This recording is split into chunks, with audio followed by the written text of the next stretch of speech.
बुलंदी लंबे समय तक किसके हिस्से में रहती है? बुलंदी लंबे समय तक किसके हिस्से में रहती है? ऊंची इमारतें हर घड़ी खतरे में रहती है। ये एक ऐसा कर्ज है मुझ पर जिसे मैं अदा कर ही नहीं सकता। ये एक ऐसा कर्ज है मुझ पर जिसे मैं अदा कर ही नहीं सकता। जब तक मैं घर नहीं पहुंचूं मेरी माँ सजदे में रहती है।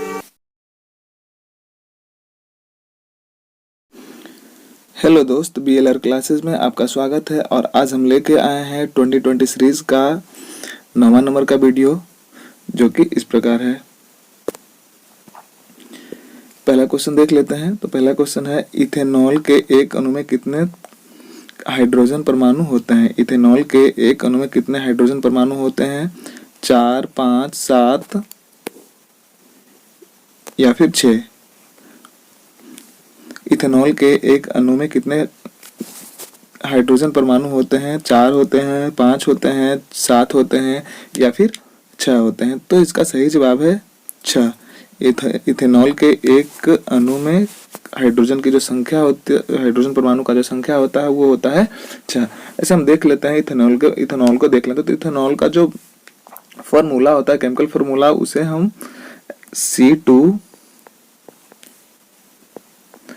C2H5O6 कहते हैं। C2H5O6। तो अगर जो हम यहाँ देख लेते हैं तो C2 मतलब कार्बन 2 होना चाहिए, मतलब इथेन। तो C2 और OH ग्रुप यानी कि अल्कोहल ग्रुप यहाँ लगा होना चाहिए। कार्बन के बॉन्ड को पूरा कर देते हैं हम, कार्बन को बॉन्ड को पूरा किए देते हैं।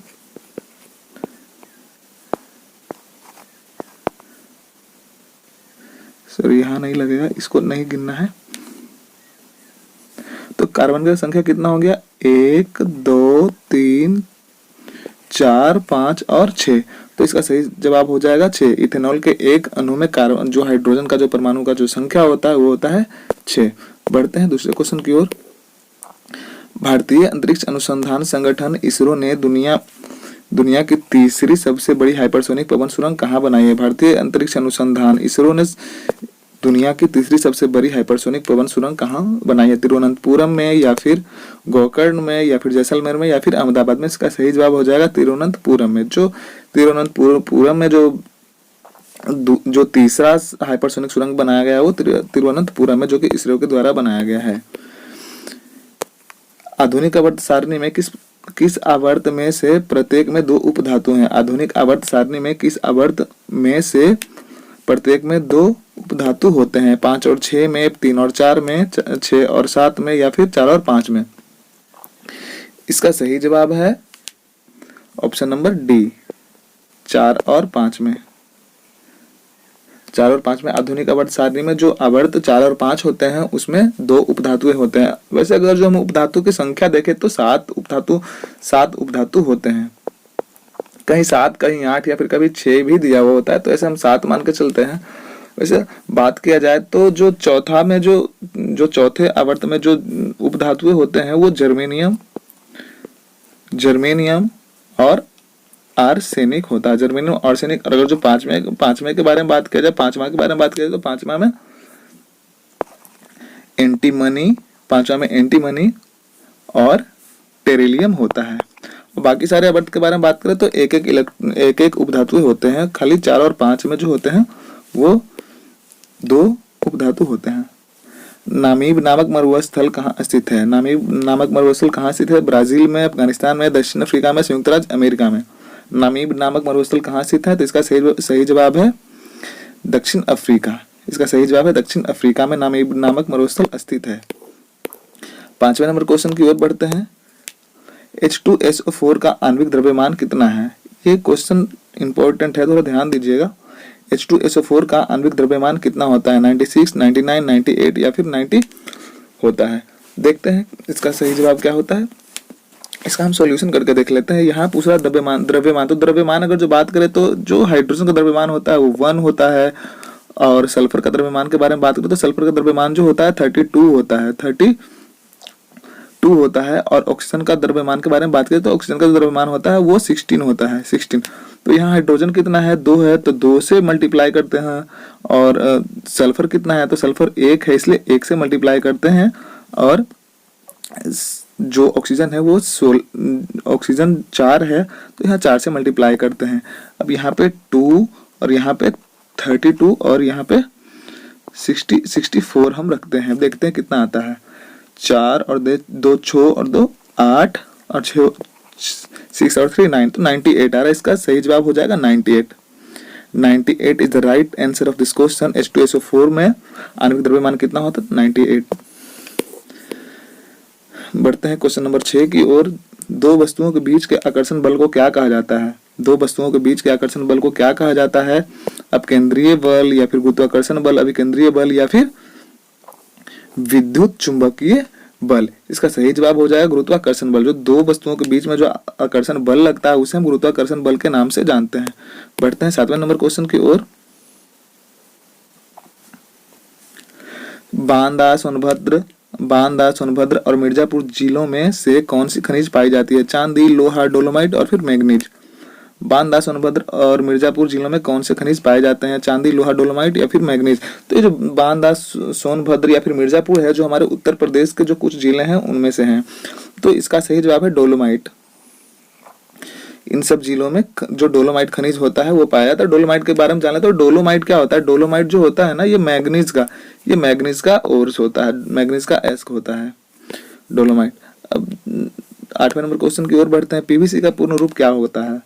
पीवीसी का पूर्ण रूप क्या होता है? Polyvinyl chloride, polyvinyl carbonate, polyvinyl chloride, polyvinyl carbon. तो इसका सही जवाब हो जाएगा, इस सवाल का सही जवाब है पॉलीविनाइल क्लोराइड, जो कि ऑप्शन नंबर सी है। बढ़ते हैं 9वें नंबर क्वेश्चन की ओर। क्या कह रहा है देखते हैं। निम्नलिखित में से कौन सा एक सूचालक के प्रतिरोध को प्रतिकूल रूप से प्रभावित करेगा? निम्नलिखित में से कौन सा एक सूचालक के प्रतिरोध को प्रतिकूल रूप से प्रभावित करेगा? ऑप्शंस देख लेते हैं। सूचालक का तापमान या फिर अनुप्रस्थ भाग का क्षेत्रफल, विभवांतर या फिर सूचालक की लंबाई। तो इसका सही जवाब हो जाएगा अनुप्रस्थ भाग का क्षेत्रफल। अनुप्रस्थ भाग का जो क्षेत्रफल होगा वो जो होता है सूचालक के प्रतिरोध पर प्रतिकूल प्रभाव डालेगा, अनुप्रस्थ भाग का क्षेत्रफल। बढ़ते हैं 10वें नंबर क्वेश्चन की ओर। उस अमेरिकी नागरिक आंदोलन कार्यकर्ता का नाम बताएं जिन्होंने प्रसिद्ध भाषण आई हैव अ ड्रीम दिया था। उस अमेरिकी नागरिक आंदोलन कार्यकर्ता का नाम बताएं जिन्होंने प्रसिद्ध भाषण आई हैव अ ड्रीम दिया था। ऑप्शंस देख लेते हैं। Abraham Lincoln, Martin Luther king, Lucy stone, Victoria. यहाँ थोड़ा सा चेंज कर लीजिएगा, यहाँ पे मिस प्रिंट हो गया है। मार्टिन लूथर किंग यहाँ जूनियर कर लें आप लोग, मार्टिन लूथर किंग जूनियर। और इसका सही जवाब भी यही हो जाएगा। जो मार्टिन लूथर किंग जो थे, आई हैव अ ड्रीम नामक भाषण दिए थे। बढ़ते हैं 11वें नंबर क्वेश्चन की ओर, जो कि इस प्रकार है। खानवा का युद्ध किस वर्ष में लड़ा गया था? खानवा का युद्ध किस वर्ष लड़ा गया था? हमको पता है कि खानवा का युद्ध बाबर ने लड़ा था 1521 ईस्वी में, 1529 ईस्वी में, 1525 ईस्वी में या फिर 1527 ईस्वी में। इसका सही जवाब है 1527 ईस्वी में। जो खानवा का युद्ध हुआ था 1527 ईस्वी में, जो कि बाबर के द्वारा लड़ा गया था। और बाबर के द्वारा और जो महत्वपूर्ण जो युद्ध है वो देख लेते हैं। 1529 में जो लड़ाई लड़ा गया था बाबर के द्वारा, वो चंदेरी का युद्ध था। चंदेरी का। और 1528 में चंदेरी का युद्ध लड़ा गया था 1528 में। और 1529 में आगरा पर विजय प्राप्त किया था। और 1530 ईस्वी में बाबर की मृत्यु हो गई थी। 12वें नंबर क्वेश्चन की ओर बढ़ते हैं। कूलाम किसका एसआई मात्रक है? विभवांतर का, विद्युत प्रतिरोध का, विद्युत प्रवाह का या फिर विद्युत आवेश का? इसका सही जवाब है विद्युत आवेश का। जो कूलाम है विद्युत आवेश का एसआई मात्रक है। बढ़ते हैं 13वें नंबर क्वेश्चन की ओर। किस लेंस का उपयोग निकट दृष्टि दोष मायोपिया से पीड़ित लोगों के द्वारा किया जाता है? किस लेंस का उपयोग निकट दृष्टि दोष मायोपिया से पीड़ित लोगों के द्वारा किया जाता है? बेलनाकार लेंस, उत्तल लेंस या फिर अवतल लेंस? इसका सही जवाब हो जाएगा अवतल लेंस। सही जवाब है अवतल लेंस। अवतल लेंस का प्रयोग निकट दृष्टि दोष को, जिसमें मायोपिया भी कहते हैं, उससे पीड़ित व्यक्ति को पहनाया जाता है या यूज करवाने को दिया जाता है। मायोपिया बोले तो जो निकट दृष्टि दोष मतलब जिन लोगों को दूर का जो सामान होता है, दूर का जो वस्तुएं होता है नहीं देख सकते हैं, उन्हें अवतल लेंस का प्रयोग करना चाहिए। और अगर जो हाइपरमाइट्रोपिया है तो उन्हें उत्तल लेंस का प्रयोग करना चाहिए। बढ़ते हैं 14वें नंबर क्वेश्चन की ओर। आप विकास के सिद्धांत को किस से जोड़ सकते हैं? आप विकास के सिद्धांत को किससे जोड़ सकते हैं? मिलर से, उरे से, डार्विन से या फिर मेंडल से? इसका सही जवाब है डार्विन से। डार्विन से आप विकास के सिद्धांत को जोड़ सकते हैं। 15वें नंबर क्वेश्चन की ओर बढ़ते हैं, देखते हैं इस क्वेश्चन में क्या कहा जा रहा है। किसी वस्तु का संवेग निम्न पर निर्भर करता है। किसी वस्तु का संवेग किन पर निर्भर करता है? वस्तु के द्रव्यमान पर, वस्तु के वेग पर, वस्तु पर लगे बल पर, वस्तु के द्रव्यमान और वेग दोनों पर। तो इसका सही जो आंसर हो जाएगा डी हो जाएगा। वस्तु के द्रव्यमान और वस्तु के वेग दोनों पर ही निर्भर करता है वस्तु का संवेग। बढ़ते हैं 16वें नंबर क्वेश्चन की ओर। दृढ़ उत्तक किससे बना होता है? दृढ़ उत्तक किससे बना होता है? लाल रक्त कोशिका से, जटिल कोशिका से, निर्जीव कोशिका से या फिर सफेद कोशिका से?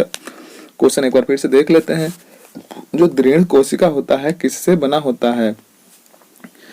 तो इसका जवाब हो जाएगा निर्जीव कोशिका से। जो दृढ़ उत्तक होता है निर्जीव कोशिका से बना होता है। और निर्जीव कोशिका क्या होता है इसके बारे में भी हम जानकारी लेते चलते हैं। जैसे कि जो दृढ़ उत्तक होता है वो नारियल का, अगर जो छिलका देखते हैं, नारियल का छिलका देखते हैं, तो नारियल का जो छिलका होता है वो दृढ़ उत्तक का ही एक उदाहरण होता है। और ये पादप शरीर में ही, और ये पादप का जो शरीर होता है या फिर जो अगर जो दृढ़ उत्तक बोला जाए तो ये इसको मजबूती प्रदान करता है, पादप के शरीर को मजबूती प्रदान करता है और फिर लचीलापन भी प्रदान करता है। और ये ज्यादातर या फिर ऐसा बोले कि खासकर ये पौधे में ही पाया जाता है जो दृढ़ उत्तक होता है। बढ़ते हैं 17वें नंबर क्वेश्चन की ओर, जो कि इस प्रकार है।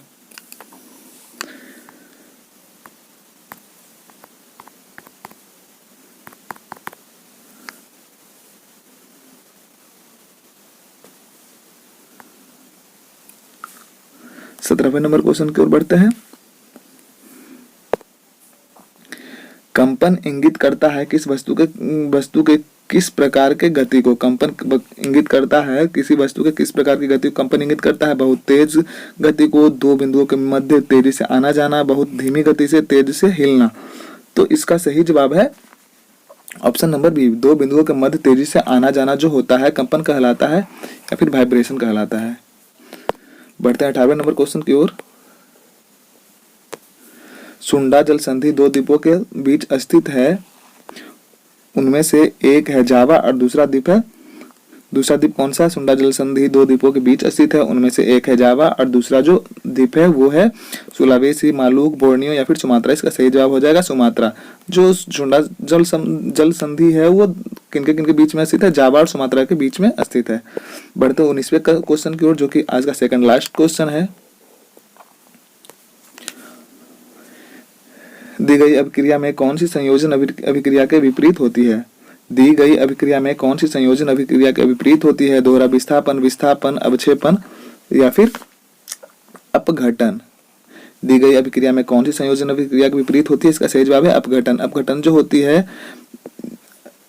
अपघटन अभिक्रिया जो होती है संयोजन अभिक्रिया के विपरीत होती है। आज का लास्ट नंबर का क्वेश्चन है।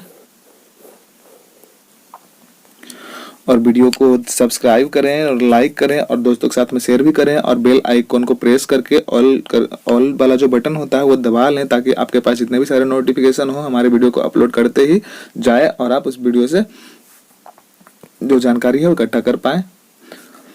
ई गवर्नेंस क्या है? ई गवर्नेंस क्या है? प्रौद्योगिकी संचालित शासन है, मानव संचालित शासन है या फिर व्यवस्थित शासन है या फिर प्रभावी शासन है? इसका सही जवाब है जो ई गवर्नेंस है वो क्या है? प्रौद्योगिकी संचालित शासन है। ई गवर्नेंस क्या है? प्रौद्योगिकी संचालित शासन है। तो आज के लिए सिर्फ इतना ही था और हम नेक्स्ट वीडियो लेके आएंगे अगले बार। धन्यवाद। जय हिंद।